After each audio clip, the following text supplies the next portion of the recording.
दोस्तों, hello hi. स्टोरीबाजी में आपका स्वागत है। तो मैं आज आपको सुनाने जा रहा हूँ कावेरी भट्ट जी की लिखी हुई कहानी जंगल में वो 2 दिन, पार्ट 5। सारी रात तंग सीट पर टेढ़ा मेढ़ा पड़ा रहा था सूरी। वहां से उठकर ही आराम आया था। सूरी को छोटी तंग जगहों से उसी तरह घृणा थी जैसे पक्षी को पिंजरा अच्छा नहीं लगता। घर पर परिवार की दोपहर भी बहुत बुरी बीतती थी।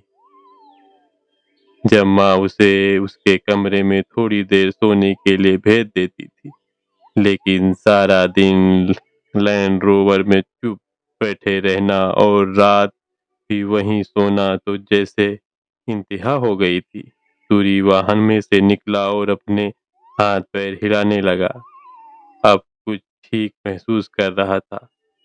सीट के नीचे से उसने सावधानी से पानी का केन निकाला, मुंह पर छींटे मारी और कुछ पानी पिया।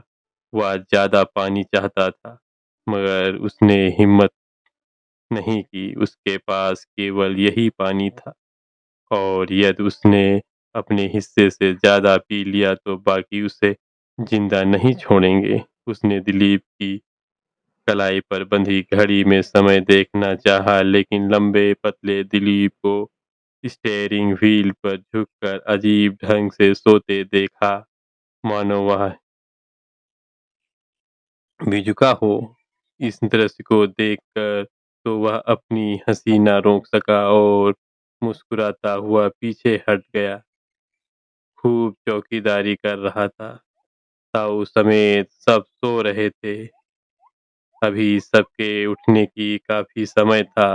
सोचा चलो कुछ देर सैर करे और साथ में बर्ड वाचिंग भी। बिना शोर किए उसने अपने थैले में से डायरी ली और दूरबीन निकाल कर गले में डाल ली। फिर अपने सोते दोस्त को सलाम किया और जंगल में चल पड़ा। घर पर भी सूरी सबसे पहले उठ जाता था, क्योंकि तब बिना किसी विघ्न बाधा के वह शांति से जो चाहे कर सकता था। अभी बहुत सुबह थी। क्षितिज में 9 फट रही थी। पक्षियों का आनंद गान धीमा और दबा दबा उसके कानों में पहुंचा, और उसकी नींद 9 2 11 हो गई। इस समय जंगल उतना डरावना नहीं लग रहा था जैसे कि रात को लग रहा था। सूर्य वहां यहाँ पेड़ों के बीच से झांकने लगा था। हवा ठंडी और ताजी भरी थी। जंगल अब बड़ा सुंदर और मैत्रीपूर्ण स्थान लग रहा था। सूरी को छोटे छोटे पशु पक्षी और कीड़े मकोड़े बहुत अच्छे लगते थे। उसने देखा जंगल इनसे भरा हुआ था। सामने जंगली मुर्गे उड़ रहे थे। एक भूरा खरगोश कूदता हुआ उसके रास्ते से निकल गया। कठफोड़वे पेड़ों पर खुट खुट करने लगे थे। कोयल अपने संगीत से वातावरण को गुंजा रही थी। उसने तरह तरह के ऐसे पक्षी और फूल देखे जैसे उसने पहले कभी नहीं देखे। उसने सोचा वापस जाकर स्कूल की लाइब्रेरी में विश्वकोश में इनके बारे में देखूंगा। सूरी प्रसन्नचित चला जा रहा था। तभी उसने एक सबसे सुंदर पेड़ देखा। एक ऊंचा सुंदर जंगली आम का पेड़, जिसकी शाखाएं 100 मीटर के घेरे में फैली हुई थी। उसके इर्द गिर्द खुला चौड़ा स्थान था। वहां पर हाल ही में काटे गए पेड़ों के ठूंठ खड़े थे। पेड़ों का कोई नामो निशान नहीं था। सूरी पेड़ को देखकर प्रसन्न हो उठा। उसने जैसे झुककर अभिवादन करते हुए कहा, तुम जंगल की रानी हो। सूरी एक ठूंठ पर बैठ गया और इस स्थान का निरीक्षण अपनी 9 वर्षीय बुद्धि से करने लगा। यह शिविर लगाने के लिए अच्छा स्थान था। शिविर स्थान को ढूंढने की क्या जरूरत।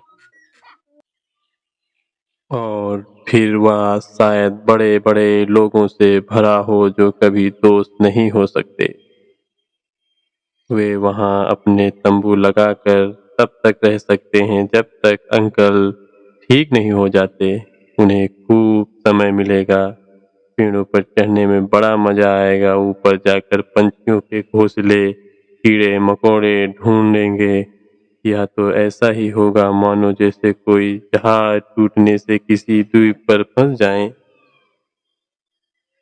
यह नया शिविर स्थान होगा और वहाँ बोर्ड लगा होगा, सूरी का शिविर स्थल, माता पिता का आना मना है। कुछ देर अपने आप में डूबे रहना अच्छा लग रहा था।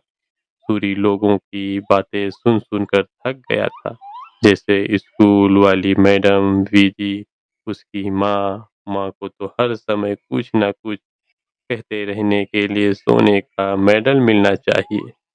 सूरी, तुमने कानों के पीछे का हिस्सा धोया? सूरी, दांतों को ठीक ढंग से साफ करो। सूरी, तुम्हारे बाल इस तरह बिखरे हुए क्यों हैं? खाते समय शोर नहीं मचाते। सूरी, यह मत करो, वह मत करो। वह अपनी माँ की बातें सुन सुन कर उकता गया था।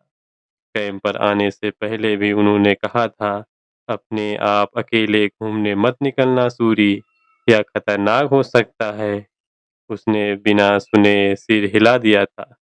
अब तो बीजी भी उसे कहने सुनने के लिए वहां नहीं थी। आज़ादी में मजा आ रहा था और वह इसका आनंद लेगा।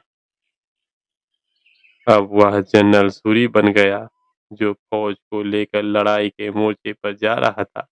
सैकड़ों हजारों सिपाही उसके इर्द गिर्द जमा थे, जो उससे प्रेरणा के दो शब्द सुनना चाहते थे। सूरी संपत ने पाइप मुंह में डाला, अपना पैर दूसरे घुटने पर रखा और अपनी भारी आवाज में आरंभ किया, सिपाहियों, हिम्मत करो और सबसे बढ़कर देश को प्यार करो। आखिरी सांस तक लड़ते जाओ। यदि लड़ाई में तुम्हारी मृत्यु भी हो जाए तो वह वीर की मौत होगी। शायद कुछ ज्यादा ही बनावटी हो गई। इस बीच उसे भाषण सुधारना पड़ेगा। वह क्या कहे? जनरल कैसे बात करते हैं भला?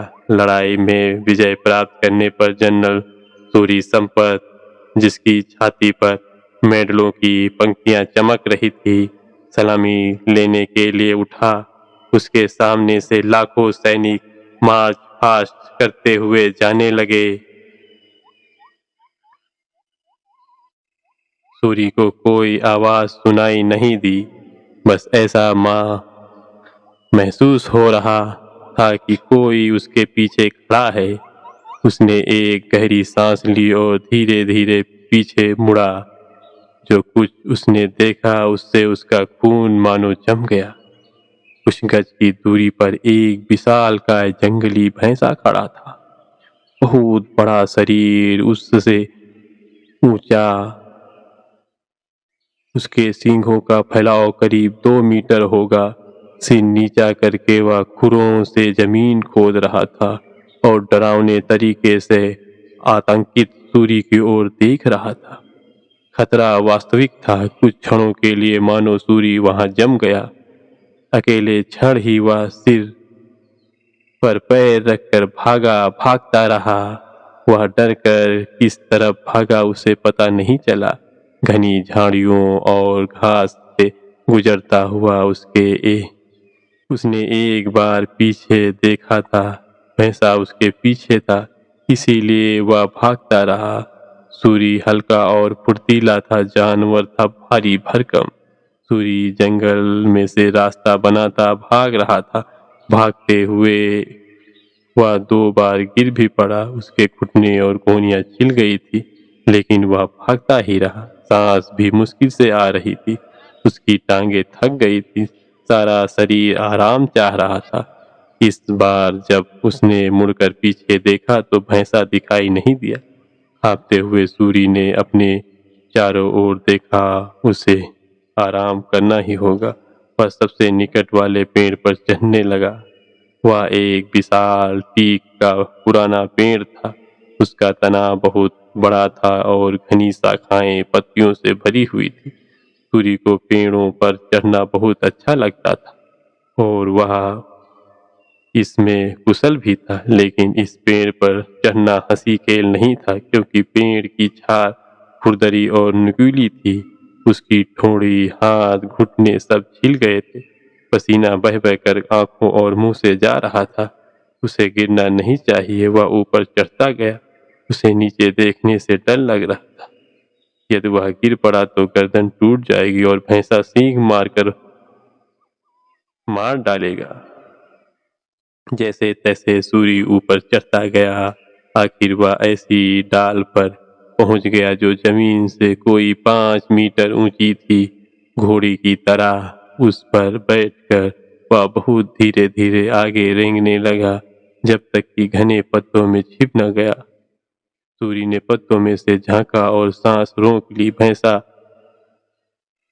झाड़ झखाड़ में से लपकता हुआ निकला। वह गुस्से से खुर्र खुर्र कर रहा था, फिर भागता हुआ पेड़ के नीचे से निकलकर आगे चला गया। सूरी ने अपना थका शरीर डाल पर टिकाया और पत्ते में छिपाकर रो पड़ा। वह बहुत दुखी, एकाकी और भयभीत था। उसे 2 चीजों में चुनाव करना था, पेड़ पर रहकर भूखे मरना या नीचे उतरकर भैंसे द्वारा मारा जाना।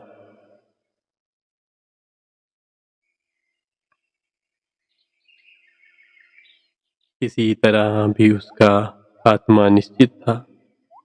वह कल्पना कर रहा था इस बारे में समाचार पत्रों में एक छोटी सी खबर छपेगी और स्कूल में एक शोक सभा होगी। बच्चे कह रहे होंगे, सूरी बहुत बुरा लड़का नहीं था, उसे ऐसी बुरी मौत नहीं मिलनी चाहिए। उसके माता पिता का तो दिल ही टूट जाएगा।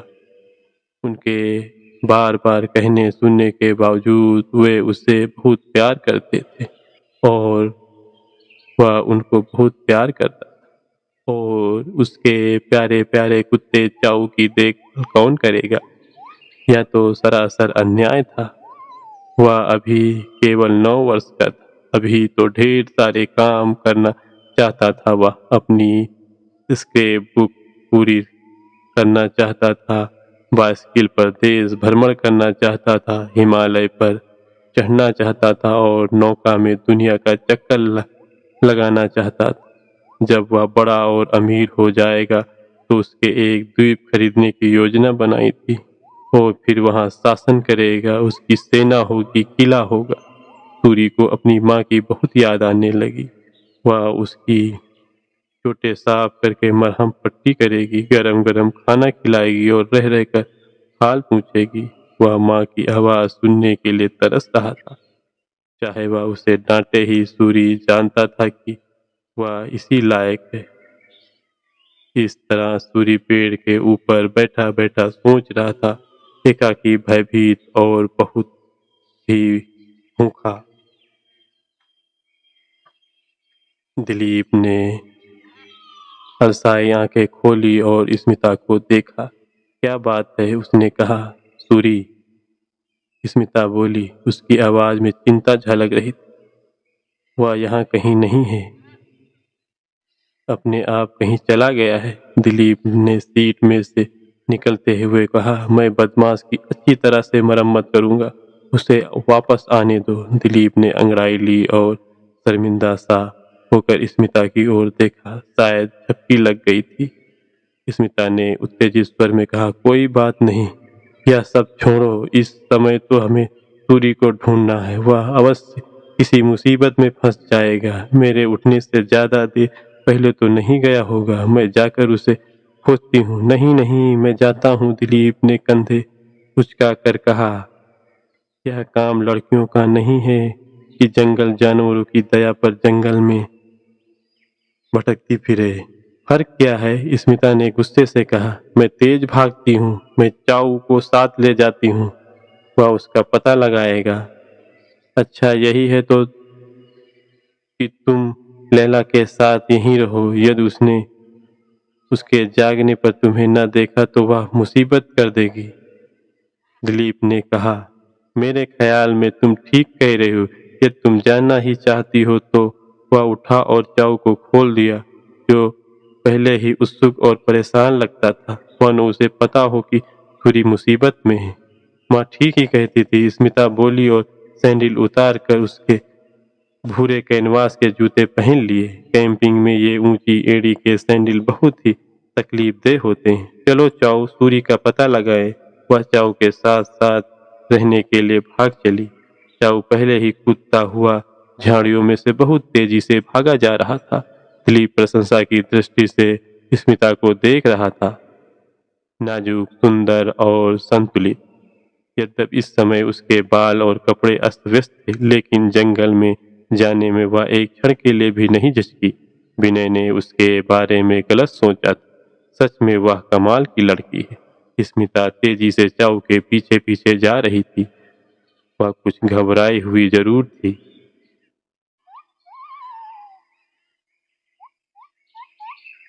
पर उसे पूरा विश्वास था कि वह सूरी को अवश्य ढूंढ लेगी। वह जंगली आम के पेड़ के पास पहुंच गए, जहां जनरल सूरी संपत ने कुछ देर पहले प्रेरणादायक भाषण दिया था। चाऊ झटके से ठहर गया और गोल गोल घूमकर जमीन सूंघने लगा।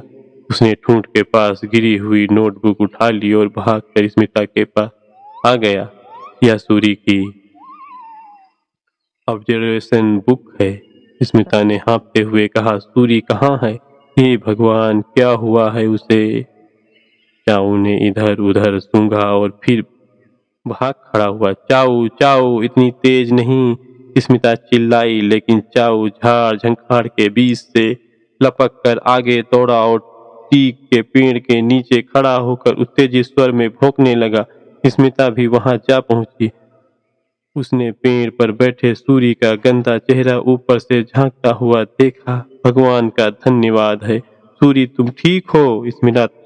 स्मिता ने हाँफते हुए कहा। तुम ऊपर बैठे क्या कर रहे हो? फटाफट नीचे उतरो। मैं नहीं आ सकता। क्यों नहीं? यदि तुम ऊपर चढ़ सकते हो तो उतर भी सकते हो। मेरा पैर यहाँ फंस गया है, वह निकल नहीं रहा। सूरी ने कराह कर कहा, क्या तुम ऊपर आकर मेरी मदद कर सकती? पैर में दर्द हो रहा है। ठीक है, मैं ऊपर आ रही हूँ। तुम्हें क्या हुआ जो ऐसे पेड़ पर जा बैठ चढ़े? वह ऊपर चढ़ती हुई बोली, इस गांठदार खुरदरे पेड़ की जगह तुम कोई दूसरा पेड़ भी चुन सकते थे। उसे लग रहा था कि कांटेदार दीवार पर चढ़ रही हो। स्मिता ने दांत भींच लिए और चढ़ती रही जब तक सूरी नजर नहीं आ गया। उसका पैर दो शाखाओं के बीच में फंसा हुआ था। स्मिता ने एक डाल पर झुककर अपने को संतुलित किया और सावधानी पूर्वक उसके पैर को बाहर निकाल दिया। अब सूरी ने हाथ बढ़ा कर स्मिता को ऊपर आने के लिए सहारा दिया। उसे बहुत खरोंचें लगी हुई थी। वह हाँफ रही थी और गुस्से में थी। तुम्हें अपनी इस हरकत के बारे में क्या कहना है? उसने कहना आरंभ किया। एक जंगली भैंसी ने मेरा पीछा किया, सूरी बोला। मैं भागने लगा और भागता गया और वह मेरे पीछे पड़ गया। मैंने इस पेड़ पर चढ़कर उससे छुटकारा पाया। जब मैं नीचे उतरने लगा तो पता चला मेरा पैर फंस गया है। उसने अपने आंसू छिपा कर स्मिता की ओर देखा। मैं बहुत मुसीबत में था स्मिता। तुम्हारा बहुत धन्यवाद है कि तुमने मुझे बचाया।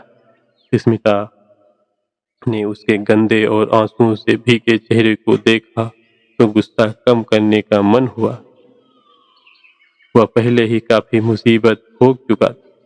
चलो नीचे उतरकर बाकी लोगों के पास चले, वह बोली। वे परेशान हो रहे होंगे। क्या तुम इस पैर से चल सकते हो?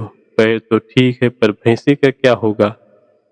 आशा करो और भगवान से प्रार्थना करो कि वह इस रास्ते में हमें फिर न मिले, स्मिता बोली। हमें चांस तो लेना ही पड़ेगा, चलो जल्दी चलें। जब वे नीचे आए तो चाऊ ने बड़े प्यार से सूरी का स्वागत किया। उसे चांटा, भौंका, घुरघुराया और चाऊ भी उन्हें वापस लैंड रोवर तक ले आया, जहां दिलीप, लैला, वीजी उनका इंतजार कर रहे थे।